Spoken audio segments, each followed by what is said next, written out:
Welcome to বিটুএস academy বন্ধুরা, আশা করি তোমরা সবাই খুব ভালো আছো, সুস্থ আছো।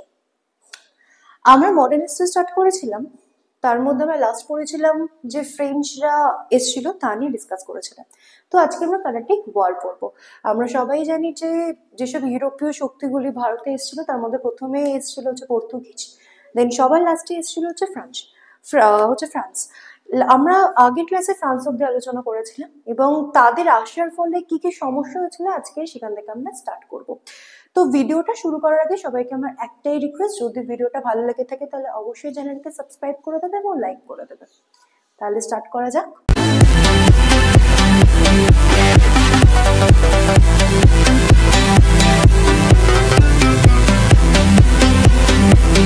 ফার্স্টেই কার্নাটিক ওয়ার শুরু করার আগে এর ব্যাকগ্রাউন্ডটার বিষয়ে আমরা আলোচনা করব।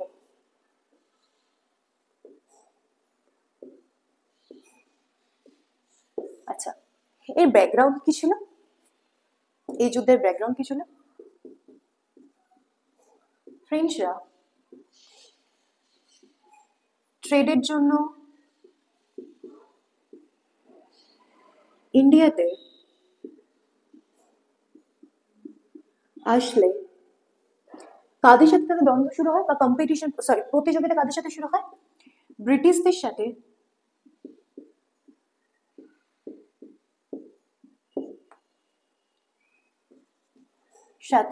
তাদের প্রতিযোগিতা শুরু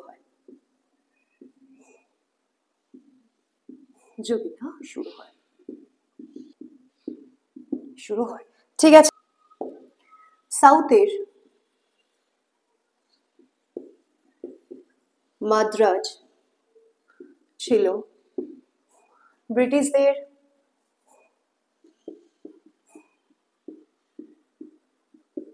কাছে একটি ইম্পর্টেন্ট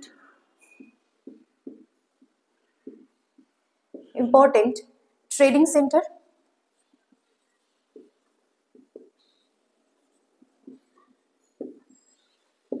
ঠিক তেমনি পন্ডিচেরি ছিল কাদের ইম্পর্টেন্ট ট্রেডিং সেন্টার? ফ্রেঞ্চদের।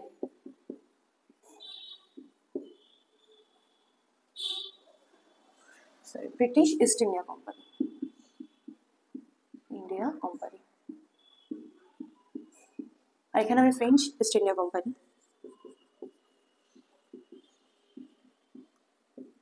কোম্পানির ইম্পর্টেন্ট ট্রেডিং সেন্টার। ঠিক আছে। আর এই জায়গাগুলি কাদের আন্ডারে ছিল? এই জায়গাগুলি নবাবের আন্ডারে ছিল। ঠিক আছে। আর এই রিজিয়নগুলিকে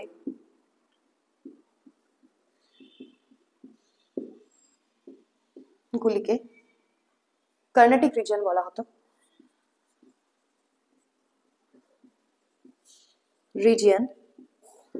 বলা হতো। এই কর্ণাটিক রিজিয়নের ক্যাপিটাল নেম কি ছিল? এই কর্ণাটিক রিজিয়নের ক্যাপিটাল ছিল বা ক্যাপিটালের রাজধানীর নাম ছিল আরকট। ঠিক আছে। 18th সেঞ্চুরিতে কর্ণাটিক আর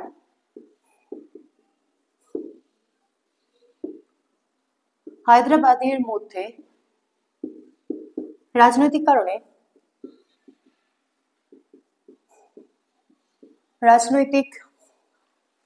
কারণে দ্বন্দ্ব শুরু হয়।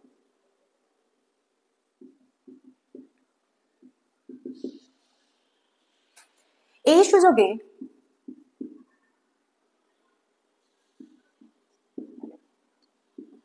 British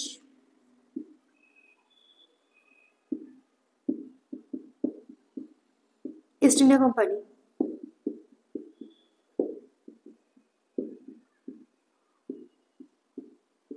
British East India Company আর ফ্রেঞ্চ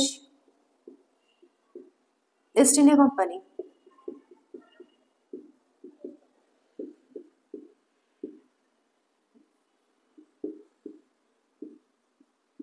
তারা তারা হস্তক্ষেপ করে, ফলে 1744 থেকে 1763 খ্রিস্টাব্দ পর্যন্ত তিনটি কর্ণাটিক ওয়ার শুরু হয়। এই দুটি ইউরোপীয় শক্তির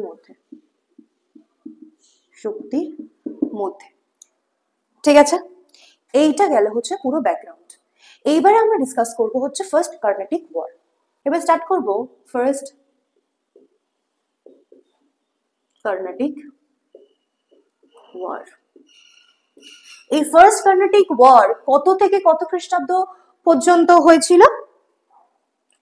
1746 থেকে 1748। আচ্ছা, এর হওয়ার পিছনে কি ব্যাকগ্রাউন্ডটা ছিল ফার্স্ট কর্ণাটিক ওয়ার হওয়ার পিছনে? ফার্স্ট হচ্ছে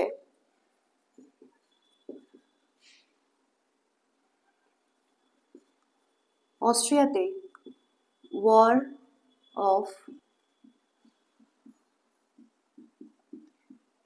নিয়ে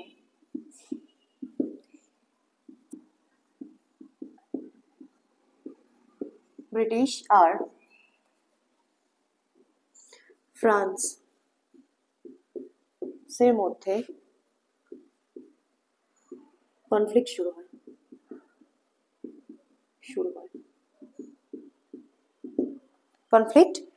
হয়। আচ্ছা, এই ওয়ার অফ সাকসেশন, অস্ট্রিয়াতে ওয়ার অফ সাকসেশনটা কত থেকে কত খ্রিস্টাব্দ পর্যন্ত চলেছিল? 1740 থেকে 1748 খ্রিস্টাব্দ পর্যন্ত এই ওয়ার অফ সাকসেশনটা চলেছিল। আচ্ছা, এই যে ওয়ার অফ সাকসেশনটা হওয়ার পিছনে তার রিজনটা কি ছিল? এই ওয়ার হওয়ার পিছনে কারণ কি ছিল?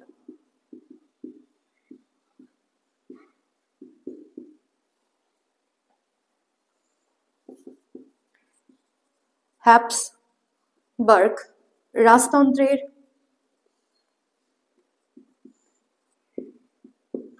শাসক মারা গেলে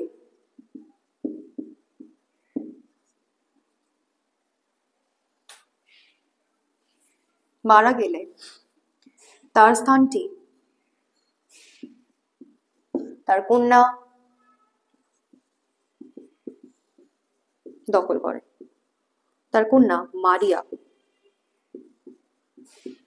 দখল করে।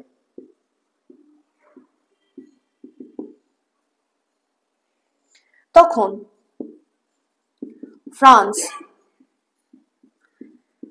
স্যালিক ল এর মাধ্যমে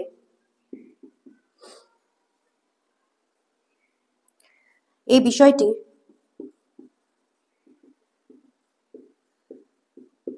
বিরোধিতা করে, চরম বিরোধিতা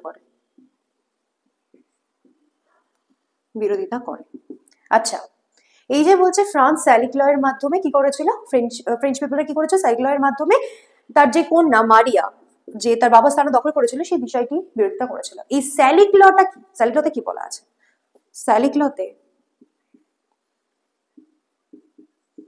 বলা আছে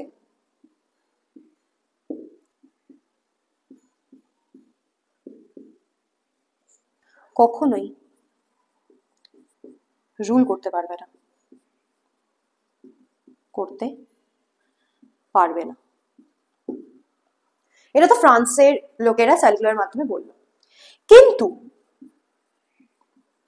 ব্রিটিশরা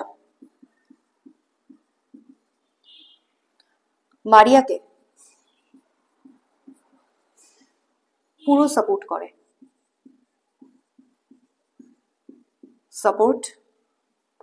করে। এর ফলে একটি ওয়ার শুরু হয় যেটি ওয়ার অফ সাকসেশন নামে পরিচিত।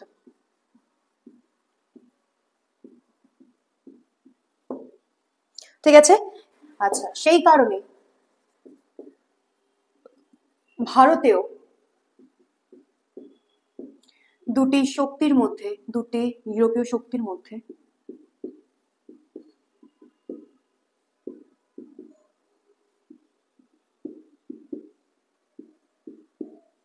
দ্বন্দ্ব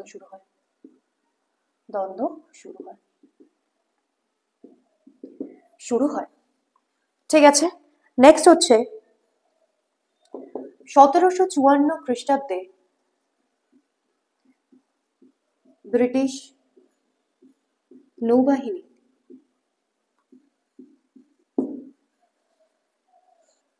নৌবাহিনী কি করে?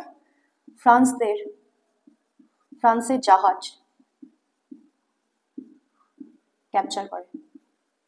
ক্যাপচার করে নেয়।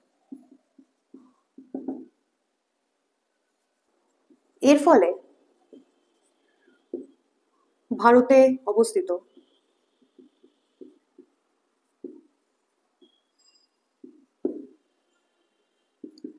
ফ্রেঞ্চ গভর্নর ডুপ্লেক্স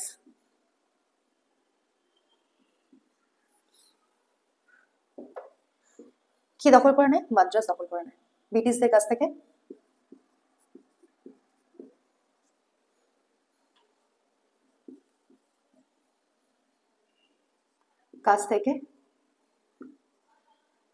মাদ্রাজ দখল করে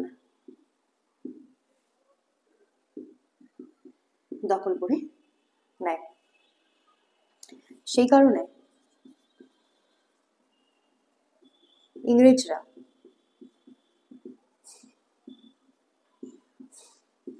কর্ণাটিক রিজিয়নের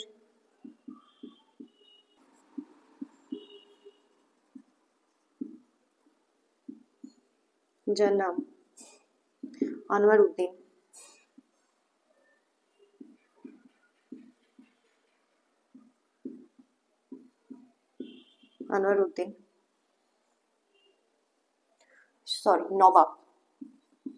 নবাব যার নাম আনোয়ার উদ্দিন তাকে ডাকেন যে সাহায্য করার জন্য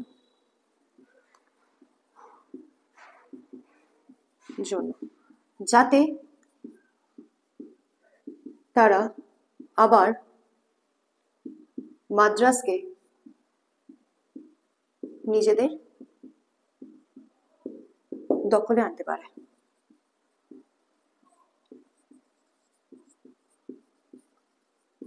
দখলের ফলে 1748 খ্রিস্টাব্দে আনোয়ার উদ্দিন আর ফ্রেঞ্চ আর্মির মধ্যে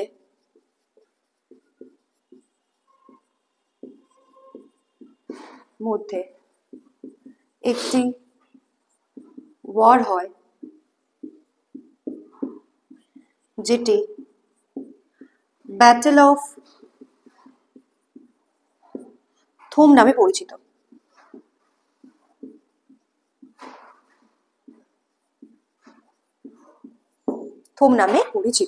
এখানে যেমন যুদ্ধ চলছে, ভারতে তেমন যুদ্ধ চলছে, তেমন ইউরোপে কিন্তু অস্ট্রিয়ান ওয়ার অফ সাকসেশন কিন্তু চলছে, একই সাথে চলছে, এবং ওখানে যুদ্ধ চলছে বলে কিন্তু এখানে যুদ্ধটা চলছে। এই সময় ফ্রেঞ্চ আর্মিদের ক্যাপ্টেন ছিলেন ক্যাপ্টেন প্যারাডাইস, যার আন্ডারে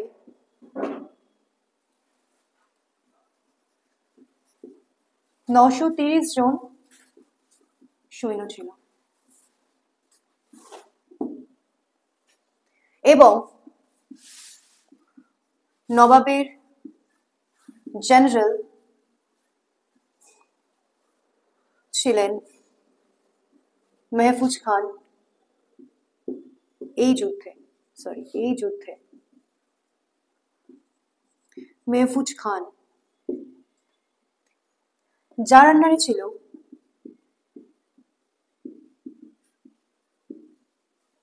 10,000 সৈন্য। কতক্ষণ হলো এই যুদ্ধের রেজাল্ট? এই যুদ্ধে কোনো পক্ষই জয়ী হয়নি, কারণ অস্ট্রিয়ান ওয়ার অফ সাকসেশন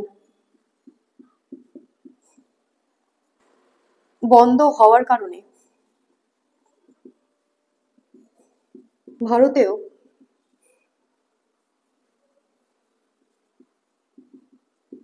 যুদ্ধ থামিয়ে দেওয়া হয় একটি ট্রিটি স্বাক্ষরের মাধ্যমে।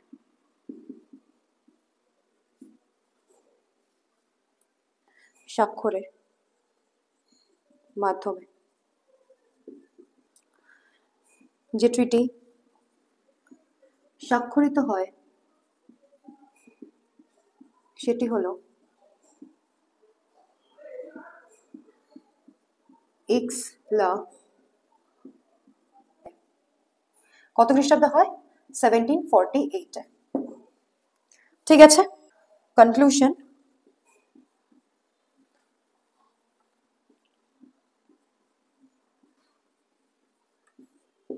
এই যুদ্ধের মাধ্যমে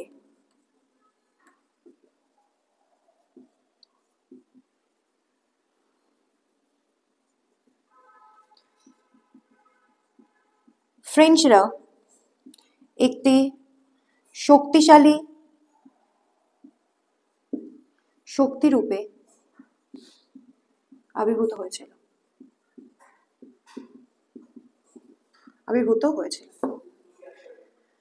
ঠিক আছে, এটা হচ্ছে ফার্স্ট কার্নেটিক ওয়ারের conclusion. First Carnatic war complete হলো, যেটা শুরু হয়েছিল 1746-এ, শেষ হলো একটা ট্রিটির মাধ্যমে। সেই ট্রিটির নাম হচ্ছে এক্স-লা-চাপিলা, 1748-এ। ঠিক আছে, আচ্ছা, ফার্স্ট কার্নেটিক ওয়ার কমপ্লিট হলো, এবার আমরা করবো সেকেন্ড কার্নেটিক ওয়ার।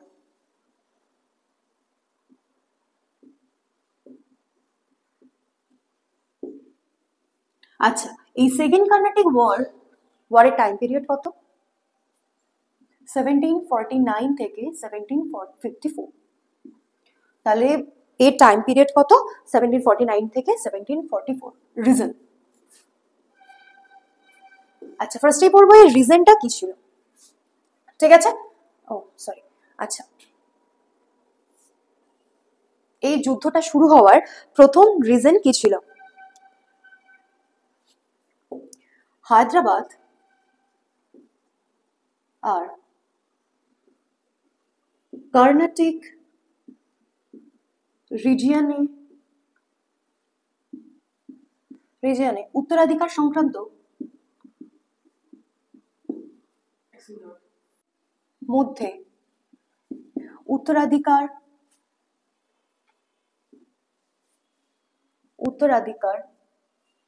সংক্রান্ত দ্বন্দ্ব শুরু হয়। আর এটি সুযোগকে নিয়েছিল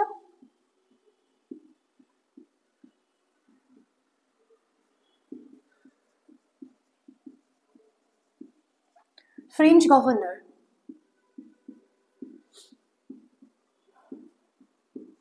ডুপ্লেক্স, কারণ তিনি ভারতে সাম্রাজ্য বিস্তার নীতি গ্রহণ করেছিলেন।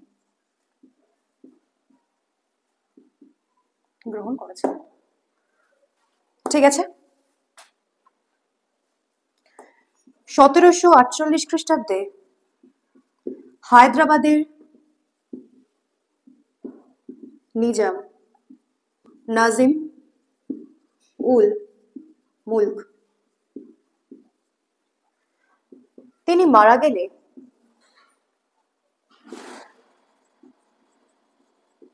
তার পুত্র নাসির জং এবং গ্র্যান্ডসন মুজাফফর জং এর মধ্যে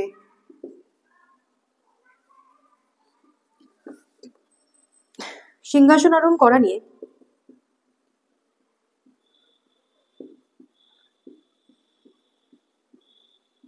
নিয়ে দ্বন্দ্ব শুরু হয়।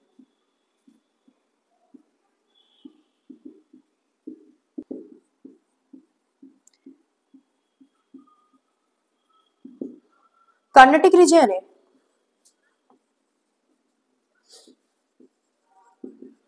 রিজিয়নের নবাব আনোয়ার উদ্দিন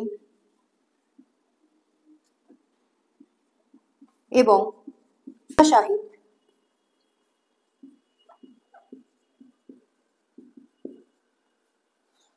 সাহিবের মধ্যে সিংহাসন আরোহণ করা নিয়ে দ্বন্দ্ব হয়।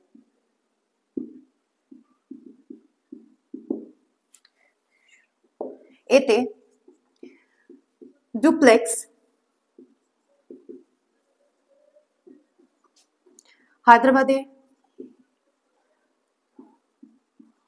হায়দ্রাবাদে মুজাফফর জংকে সাহায্য করেন। জং আর কর্ণাটিক রিজিয়নের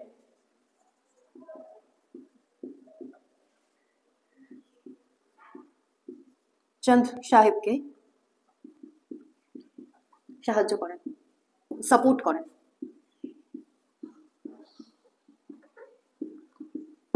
আর ব্রিটিশরা কাকে সাপোর্ট করেন? আনোয়ার শাহ উদ্দিন আর নাসির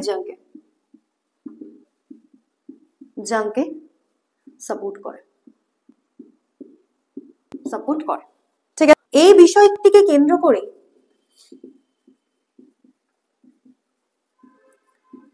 করে ব্রিটিশ আর ফ্রেঞ্চদের মধ্যে একটি ওয়ার শুরু হয়, একটি ব্যাটেল শুরু